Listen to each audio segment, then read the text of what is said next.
Fala pessoal, Carol na área, trazendo mais um vídeo aqui no canal. No vídeo de hoje eu vou contar para vocês sobre um caso que aconteceu no ano de 1998 e sempre que a gente fala sobre um caso criminal envolvendo uma criança, por si só ele já é um caso terrível, mas nesse aqui em específico ele é ainda mais terrível por causa de tudo que aconteceu. Acredito que foi um caso que chocou muito os moradores locais e ao decorrer do vídeo vocês vão entender por que esse caso é tão terrível. Se você se interessa por casos criminais, gosta de assistir esse tipo de conteúdo, eu convido você a se inscrever aqui no canal. Todas as semanas eu trago esse tipo de conteúdo aqui pra vocês, então se inscreve, deixa o like também logo no início do vídeo para não esquecer e ativa o sininho para receber as notificações. Então bora vir comigo que hoje nós vamos conhecer o caso Maddie Clifton.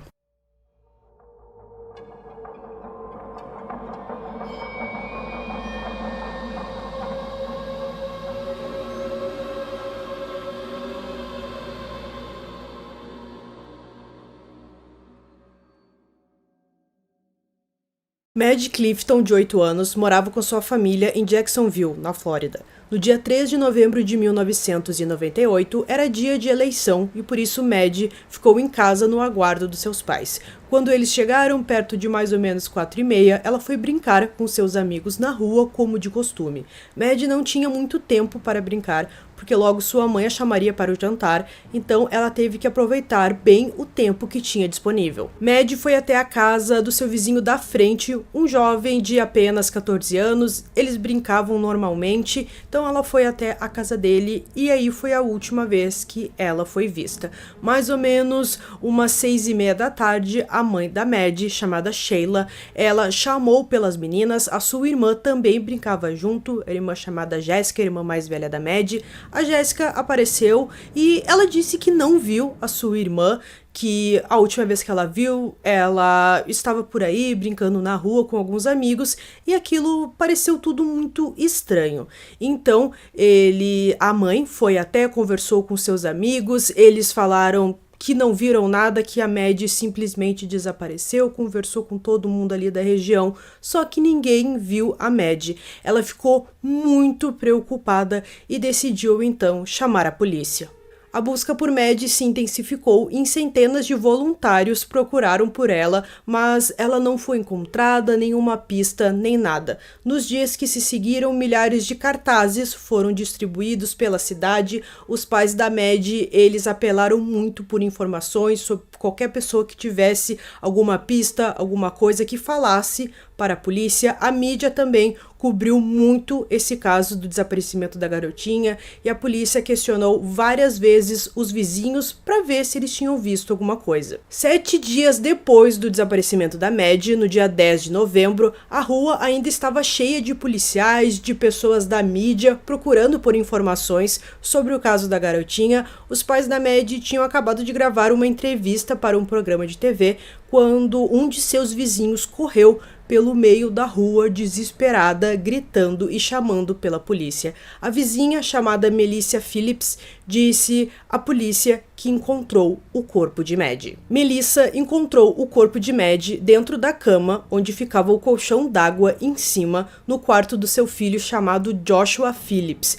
Maddie foi espancada e também esfaqueada. O garoto estava na escola quando o corpo da Maddie foi encontrado. A polícia foi até sua sala de aula para prendê-lo, porque ele era o principal suspeito do caso.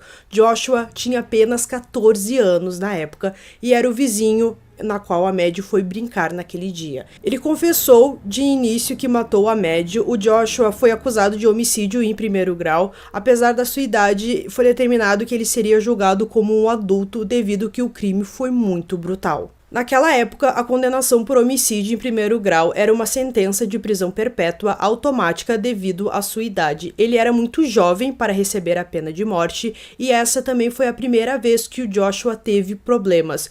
Todos os seus vizinhos, sua família dizia que ele parecia um menino muito normal, que passava bastante tempo no computador e também gostava de passear com o seu cachorro, mas apesar da confissão, o Josh, como era conhecido, voltou atrás e se declarou inocente do assassinato em primeiro grau. Antes do julgamento se iniciar, havia grande interesse no caso, tanto que o julgamento teve que ser transferido para fora da cidade para garantir que o Joshua recebesse um julgamento justo. A promotoria disse que o Josh assassinou a pequena Maddie. Durante as declarações de abertura, o promotor disse ao júri que Josh era culpado de um assassinato brutal de primeiro grau de uma criança de 8 anos. Disseram também que o Josh era culpado de 3 ataques violentos, isso porque ele foi acusado de agredir a criança com um taco de beisebol, de cortar a sua garganta e esfaqueá-la diversas vezes. O promotor disse que o incidente começou que os dois estavam jogando beisebol até que o Joshua, sem querer, atingiu a Maddie no olho, só que foi uma bolada muito forte e a menina começou a sangrar e também a chorar muito. Ele ficou desesperado, ele não sabia o que fazer, ele preferiu não chamar um adulto e como ela gritava muito, ele decidiu arrastá-la até o seu quarto e ela gritava ainda mais, então ele cada vez ficava mais desesperado, ele pegou o taco de beisebol e bateu diversas vezes na menina com a intenção de fazê-la parar de chorar e gritar. Mas ela continuou fazendo sons, então ele decidiu cortar a sua garganta e também a esfaqueou algumas vezes na intenção de que ela parasse de emitir aqueles sons, aquele choro, aqueles gritos. Depois disso, o Josh dormiu no colchão com o corpo dela embaixo de sua cama, que foi o local que ele decidiu escondê-la. Ele lacrou também as bordas com fita adesiva e usou incenso na tentativa de disfarçar o odor de seu corpo em decomposição embaixo de sua cama. Um vizinho naquele dia, ele viu o Josh e a Maddie, só que ele acreditou que as crianças estavam brincando, ele viu que o Josh se aproximou da Maddie, mas não levou aquilo muito a sério, achou que as crianças apenas estavam brincando e retornou para sua casa e não se importou mais com aquilo. O tribunal também ouviu que após o desaparecimento da Maddie, o Josh participou nas buscas e também ajudou a procurá-la. Apesar de saber que ele tinha a matado, escondido seu corpo, ele fingiu como se isso não tivesse acontecido. Pessoas da vizinhança que ajudaram a procurar a Maddie disse que descreveram o Josh como agindo normalmente, que ele não parecia culpado nem nada, e também algumas pessoas falaram que um pouco tempo depois que a Maddie desapareceu, ele apareceu para ajudar nas buscas e parecia que ele tinha tomado banho, o que leva a gente a pensar que provavelmente ele tomou banho para se desfazer das evidências. Também foi dito no tribunal que a polícia falou com Josh no dia seguinte ao desaparecimento da Maddie. Ele disse a eles que tinha visto ela no dia anterior, mas ele também disse que não tinha brincado com ela por causa da sua grande diferença de idade que ele tinha com ela, já que ela tinha 8 anos e ele 14. A polícia vasculhou o galpão de armazenamento e também o carro da família Phillips depois que o pai do Joshua chegou em casa, mas eles não encontraram nada. A polícia falou com Joshua novamente alguns dias depois, quando ele estava em casa no seu quarto. Ele estava sentado na sua cama enquanto a polícia fazia algumas perguntas para ele. Ele negou saber o que tinha acontecido com a Maddie, mesmo que o seu corpo estivesse embaixo do seu colchão. O tribunal ouviu que Melissa encontrou o corpo da Maddie no dia 10 de novembro, quando ela estava limpando o quarto do Joshua, e pensou que o seu colchão d'água estivesse vazando. Quando ela encontrou o corpo da Maddie, tinha um cheiro horrível também que vinha do colchão, então ela foi até a rua, chamou um policial, como eu contei antes para vocês. Uma busca no quarto do Josh foi feita e revelou vários tipos de purificadores de ar com a intenção de tirar aquele odor do corpo em decomposição, também alguns rolos de fita adesiva, um taco de beisebol escondido atrás de uma cômoda e também uma faca. Foi comprovado que o taco de beisebol e a faca eram as armas do crime. Os detetives envolvidos na investigação testemunharam no julgamento e eles disseram que quando prenderam o Josh, ele confessou o assassinato. Então, na versão que o Josh deu aos detetives, ele disse que acertou acidentalmente a Maddie no olho com uma bola enquanto eles estavam brincando no quintal. A bola atingiu perto do olho esquerdo da garotinha e, como atingiu com muita força, ela começou a sangrar e também a chorar muito e gritar. Continuando com a sua versão, ele disse aos detetives que Maddie não parava de gritar, então ele a arrastou para dentro do seu quarto. Quando ela não parava de gritar, ele acertou a cabeça dela com um bastão, com um taco de beisebol. Ele disse que bateu na Maddie 1 ou 2 vezes na cabeça dela com o seu taco de beisebol para que ela ficasse quieta antes que o seu pai voltasse para casa. O Josh afirmou que nesse ponto a Maddie começou a gritar ainda mais alto, então ele pegou a faca e cortou a sua garganta. Ele também disse que logo depois ele pegou o corpo dela e colocou dentro da estrutura que suportava o seu colchão d'água. Ele foi se lavar e continuou ouvindo a Maddie chorando, gritando. Então ele novamente tirou ela debaixo de sua cama, ele puxou ela e por fim ele deu várias facadas que foram mortais. O Joshua contou que quando ele arrastou o corpo da Maddie, a calcinha e também o short que ela utilizava acabaram saindo do seu corpo, que foi assim que a polícia encontrou o corpo dela e suspeitaram que tinha alguma relação sexual, que se tratava de um crime sexual. O Joshua disse que o motivo dele ter tirado a vida da Maddie foi por causa do seu pai. O pai dele não deixava que ele levasse outras crianças para sua casa enquanto o pai não estava em casa. Então ele pulou essa regra e convidou a Maddie para ir até a sua casa, acabou machucando a garota e ele ficou desesperado, porque se o pai dele chegasse e visse toda aquela situação, com certeza ele bateria no menino e ele ficou muito desesperado com tudo isso e achou que a melhor hipótese que ele podia fazer era tirar a vida da garotinha e fingir que nada daquilo aconteceu. A autópsia confirmou que Maddie foi espancada na cabeça e esfaqueada pelo menos 9 vezes no peito e 2 vezes no pescoço. Um promotor do caso disse que a versão do Joshua não era verdadeira e que o assassinato pode ter uma motivação sexual. Ele disse ao júri que não havia sangue na bola e também nem no quintal, conforme ele tinha dito, que atingiu a Maddie com uma bola e foi por causa disso que tudo aconteceu. Ele também disse que as roupas da Maddie não saíram porque ele arrastou, e sim porque ele mesmo as removeu. O tribunal ouviu que Joshua havia conversado anteriormente com a Maddie e também com a sua irmã Jessica sobre sexo. A autópsia não encontrou nenhuma evidência de agressão sexual, embora os promotores argumentassem que a falta de sujeira e areia no corpo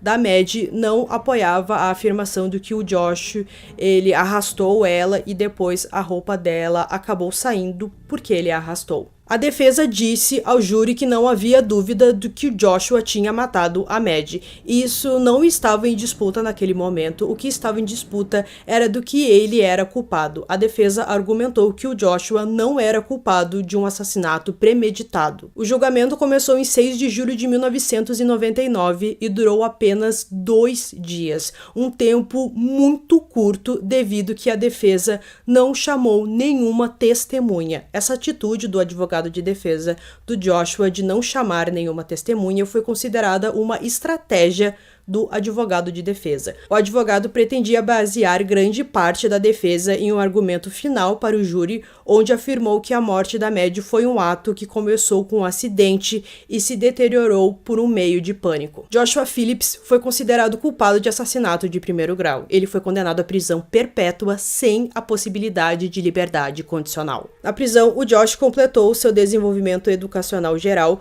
Mais tarde, ele teve aulas na faculdade por correspondência. O Josh trabalha auxiliando outros presos com seus recursos e também trabalha como tutor para alguns presos. Ele toca guitarra em uma banda e participa de serviços religiosos cristãos e também de yoga. Em 2008, o Joshua ele se recusou a escrever uma carta de desculpas para a família da Maddie. Ele disse que queria se encontrar com a mãe, com o pai, com a irmã dela pessoalmente, porque só assim eles poderiam ver que ele estava arrependido de tudo aquilo que ele fez, e numa carta isso não seria possível. A mãe da Maddie disse que não queria se encontrar com ele pessoalmente. Em setembro de 2016, os advogados de Josh apelaram com sucesso ao tribunal e lhe foi concedida uma nova audiência de sentença que foi realizada em junho de 2017. Na audiência, a mãe de Maddie Clifton solicitou que a sua sentença fosse mantida. Em novembro de 2017, Josh Phillips foi condenado novamente à prisão perpétua. Em dezembro de 2019, o Tribunal de Apelação do 1º Distrito da Flórida manteve a sentença de prisão perpétua, dizendo que ela seria revisada novamente e poderia ser modificada no ano de 2023, com base na maturidade demonstrada e também na sua reabilitação. Joshua Phillips, posteriormente, apelou para a Suprema Corte da Flórida, que recusou seu pedido em junho de 2020. Eles não explicaram suas razões para recusar a ouvir o caso, o que é algo comum deles dizerem. Eu contei para vocês que o Joshua disse que o motivo dele ter matado a Maddie foi porque ele tinha muito medo do seu pai. Então agora eu vou contar algumas coisas sobre a infância do Joshua que explicam por que ele teve esse comportamento no momento da morte da garotinha. Joshua Phillips nasceu em Allentown, na Pensilvânia, em 17 de março de 1984, filho de Steve e Melissa Phillips. Seu pai era um viciado em drogas e alcoólatra. Ele era muito violento com Josh e também com a sua esposa, que relataram viver sempre com medo dele. O Steve impôs algumas regras ao seu filho. Ele ficava bravo se tivesse outras crianças em casa quando ele não estava por perto e, particularmente, ele não gostava de meninas. A Melissa, sua esposa, a mãe do Josh,